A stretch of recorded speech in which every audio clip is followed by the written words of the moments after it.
নেপালে প্রথম নারী প্রধানমন্ত্রী হলেন সুশীলা কার্কি। আমেরিকার ভিসা ব্যবস্থায় পরিবর্তনের আহ্বান সাউথ কোরিয়ার। মিয়ানমার স্কুলে জান্তা বাহিনীর বিমান হামলা, নিহত 18। জাপানে 50 বছরের রেকর্ড ভাঙল স্বর্ণের দাম। এশিয়ার রাজনৈতিক, অর্থনৈতিক সহ সবশেষ খবরাখবর আপনাদের সামনে এক নজরে তুলে ধরছি আমি নুরনূপুর।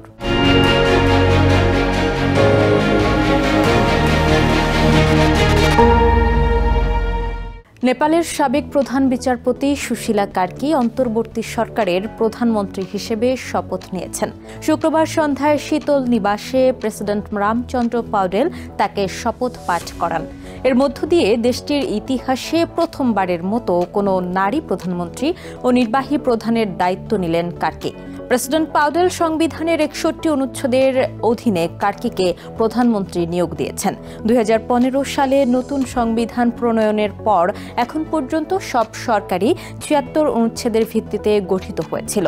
তবে জেনজিদের আন্দোলনের সমর্থনে পুষ্ট কার্কির নিয়োগকে রাজনৈতিক ও সাংবিধানিক দিক থেকে গুরুত্বপূর্ণ পরিবর্তন হিসেবে দেখা হচ্ছে।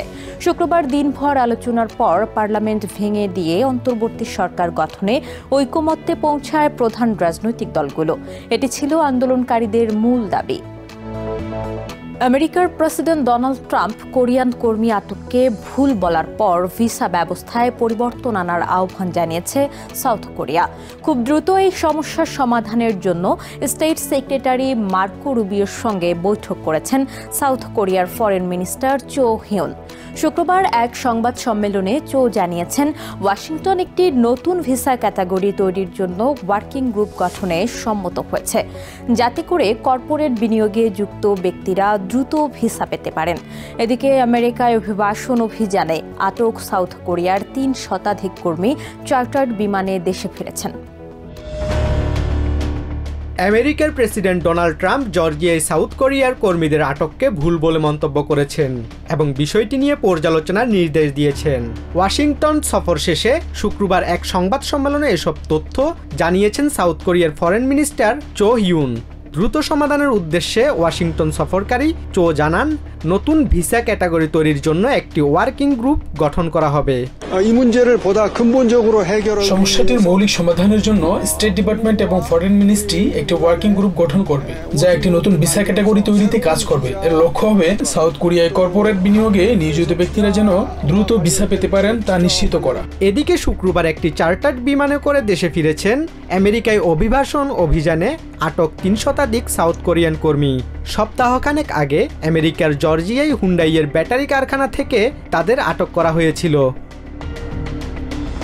গত 4 সেপ্টেম্বর হুন্ডাইয়ের নির্মাণাধীন একটি ব্যাটারি কারখানায় চালানো অভিবাসন বিরোধী অভিযানে মোট 475 জন আটক হন।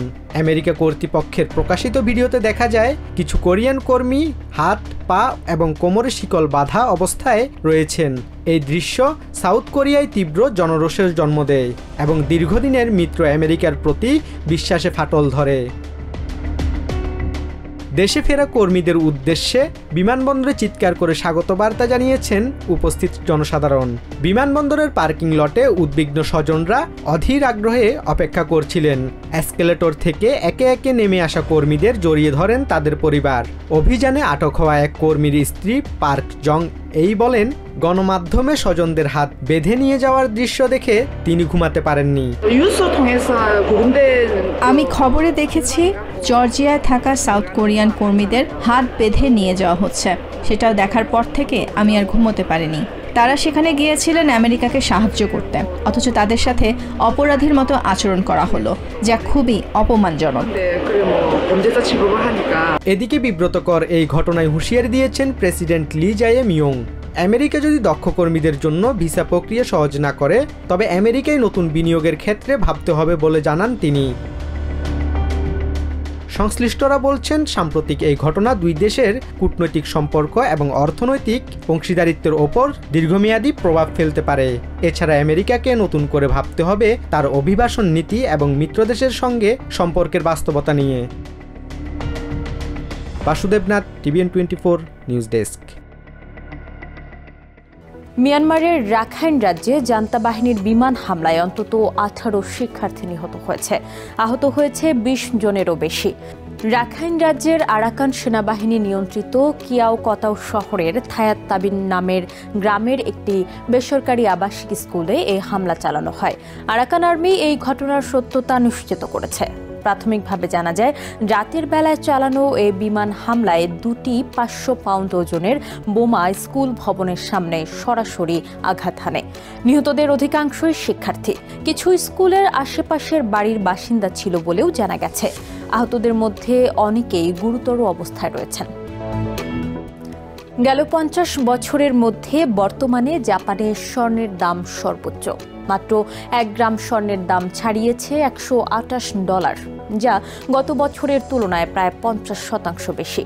এর ফলে প্রচুর গ্রাহক স্বর্ণ বিক্রি করতে শুরু করেছেন। অনেকে দাম কম থাকতে কেনেননি বলেই আফসোস করছেন। এছাড়া স্বর্ণ খাতে বিনিয়োগকারীদের আগ্রহও বেশ বেড়েছে।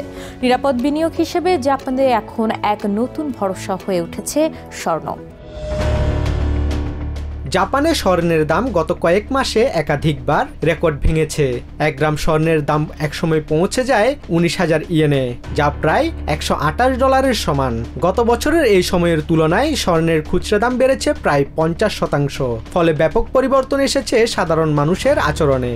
স্থানীয় এক স্বর্ণের দোকানের ম্যানেজার ফুমিসুকেকাওয়া জানান, স্বর্ণের দাম ক্রমান্বয়ে বাড়তে থাকায় ক্রেতার চেয়ে বিক্রেতার সংখ্যা বেড়েছে। স্বর্ণের দাম ক্রমাগত বাড়তে থাকায় কিছু গ্রাহক একাধিকবার স্বর্ণ বিক্রি করতে এসেছেন। আমরা লক্ষ্য করেছি, বেশি ওজনের স্বর্ণ বিক্রি করতে আসা গ্রাহকের সংখ্যা উল্লেখযোগ্যভাবে বেড়েছে। স্বর্ণ বিক্রি করতে আসা গ্রাহকদের সংখ্যা গত বছরের চেয়ে বেড়েছে প্রায় 20%।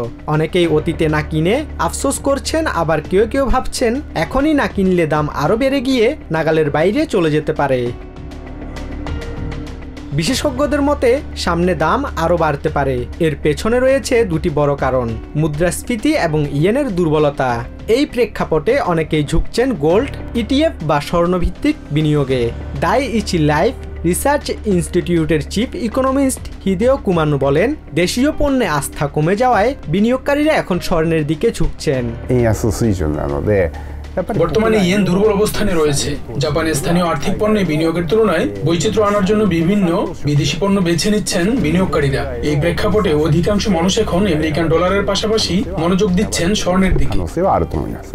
নিরাপদ ও ঝুঁকিমুক্ত সম্পদ হিসেবে স্বর্ণ এখন জাপানি বিনিয়োগকারীদের মধ্যে তৈরি করে নিয়েছে একটি নির্ভরযোগ্য অবস্থান। Basudebnath, TVN24 news desk. এক নজরে প্রতিদিন এশিয়ার খবর জানতে চোখ রাখুন TVN24 নিউজ নেটওয়ার্কের ইউটিউব ও ফেসবুক পেজে। নিউ ইয়র্ক থেকে সম্প্রচারিত TVN24 টেলিভিশন বিশ্বজুড়ে বাঙালির কণ্ঠস্বর।